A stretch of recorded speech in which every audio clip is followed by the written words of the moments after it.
Hello everyone, welcome to the Redmen TV. My name's Dan Club. I am just walking out of Preston's Deepdale Stadium, having watched Liverpool beat Preston 3-1 for the pre-season game ahead of the 25-26 campaign, where we will look to defend our Premier League title, of course. But today was so much more than just getting back to playing football and getting minutes in legs and all that stuff. It was everything, and really it was a line in the sand moment, because the players did get back out on the football pitch, obviously after the heartbreaking tragic news of 10 days or so ago, when of course we lost Jota.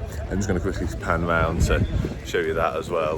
Lovely touch from the official partners here at Preston. And just while I'm on that topic, actually, huge credit to Preston, who themselves, in really difficult circumstances, I thought they did themselves proud today, actually, as a football club, as a fan base, giving out free programmes with Diogo Jota on the front, and a mention of Andre Silva and Diogo on the back as well, handing them out to fans as they arrived at the ground before kick-off, and touching tribute as well pre-match, including putting a wreath down in front of the travelling cop in the aptly named Bill Shankly cop as well, here at Deepdale. So yeah, credit to Preston, handled themselves eloquently and sensitively throughout, really, and I'm sure in the build-up to the game, when there's probably some uncertainty about whether it would go ahead, did likewise as well. So yeah, huge credit to them. While we're on the subject, minute silence before the game was observed perfectly as well. Yeah, really emotional day.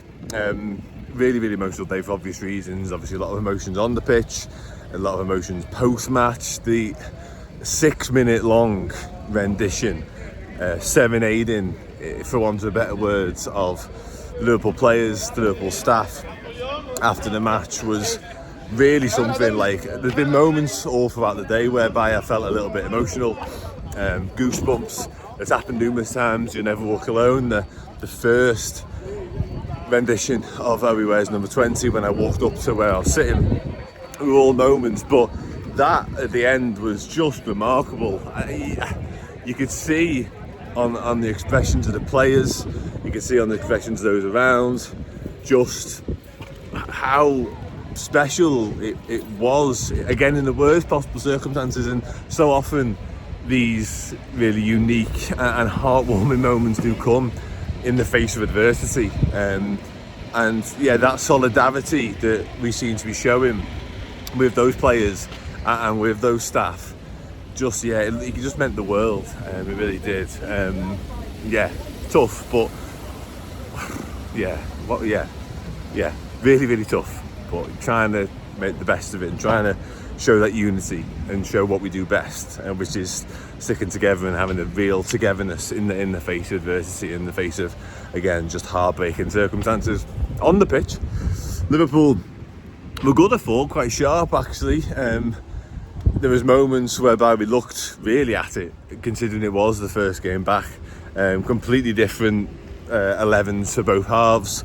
Some faces missing, some notable omissions still from the starting 11, from the squad entirely in certain cases. No Virgil van Dijk, and not quite sure why that was the case. No Luis Diaz, no Flavian Wirtz, expecting him to sort of up his return to action over the coming days.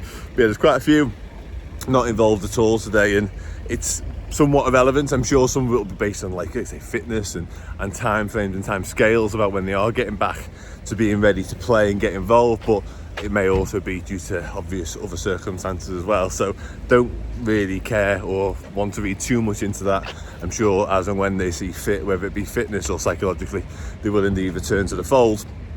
But yeah, I thought it was good actually. I thought there was some really bright sparks in the first half. I thought Grimo was excellent. Just so lively, isn't he? Just so dangerous. Like, he strikes fear into the opposition every single time he gets it. I've said this before about him, and I'm going to say it again because it's still true. Is one of the most impressive things I've sort of noticed about Rio from when he made his first team appearances thus far. Obviously, the Accrington Stanley game was his first team debut, Anfield in the FA Cup. Is the biggest compliment I can pay him is the fact that when he plays under 18s football, under 21s football, his first thought when he gets the ball is, who can I take on? Who can I beat? What can I make happen? that's exactly the same when he plays with the senior lads as well. Like, nothing changes, nothing phases him. He is fearless, completely and utterly fearless. And today, there was one or two moments in that first half where he just leaves defenders looking stupid. Like, he just leaves them stood still because his feet are so sharp. He is electric. He goes past one or two on a couple of occasions. There's one early on where you think he should probably pull the trigger and have a go himself. He doesn't. He decides to play the pass inside and the move kind of breaks down. But yeah, he's just a part of everything in that first half that was good about Liverpool in a attacking sense. For Trainioni was excellent as well. The goal comes from more good work from Rio and Federico Chiesa, who I also thought looked really sharp.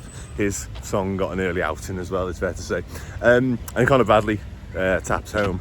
Quite a simple finish, forced it home, I think it's fair to say, at the back post.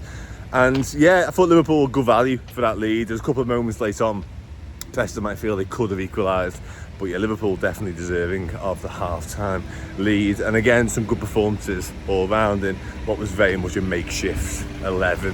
Back two of Lucas Stevenson, who just spent the season on loan up at Dundee United, mainly operating as like an attacking midfielder, playing centre-half. So yeah, not anything like we would expect from a Liverpool team in a few weeks' time, but in the circumstances, a decent performance. Second half, again, all change, as I mentioned. Danny Robertson comes in, and Mo Salah captain the first half as well, it's worth mentioning that. And Mamardashvili made his Liverpool debut as well.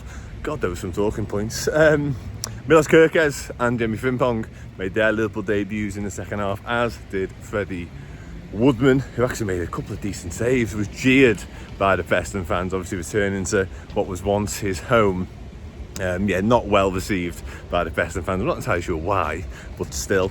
And yeah, more changes, like I say, the entire 11 changed around. Ben Doak and Lewis Kumas, a couple of the youngsters involved, Cody Gakpo, and Darwin Nunez up top as well. And yeah, Liverpool were good again. Actually, Darwin Nunez getting the second goal, well taken goal actually, rounded the keeper, finished nicely, and then immediately took to the floor to reenact Diogo's famous PlayStation gamer celebration with the console, and also the big old clap Diogo once did as well before looking up to the heavens. So a nice moment for Darwin. Preston got one back through a corner. Alec Lindsay, he's somebody else completely. Liam Lindsay heading home that goal after a couple of decent saves by Freddie Woodman, as mentioned, but then the goal scoring was finished.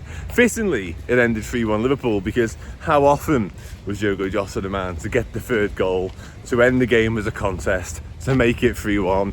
3-1 Diogo Jota became a running joke among Liverpool parlance, but it was 3-1 Cody Gakpo in this instance, who himself had his own tribute to Diogo Jota in his celebrations. And yeah, like I said, the whole day was an emotional roller coaster, really. But those final 6-7 minutes of the players and the staff just watching on as the Liverpool fans, the Liverpool ends in unison, not one of them left. To a man, woman and child, they were stood there and they were absolutely singing their hearts out to our number 20, who will be forever on number 20. Yeah, that's that for that. Long match reaction, considering it was a pre-season friendly and considering Liverpool won relatively comfortably. But yeah, lots of positives to take from it on the pitch, even more off the pitch in my opinion. Yeah, really special. Tragic circumstances, of course, but as we so often do, we did him proud and we did the occasion justice with help from Preston, but as Liverpool fans, we did it justice. Anyway, take care, I'll see you soon.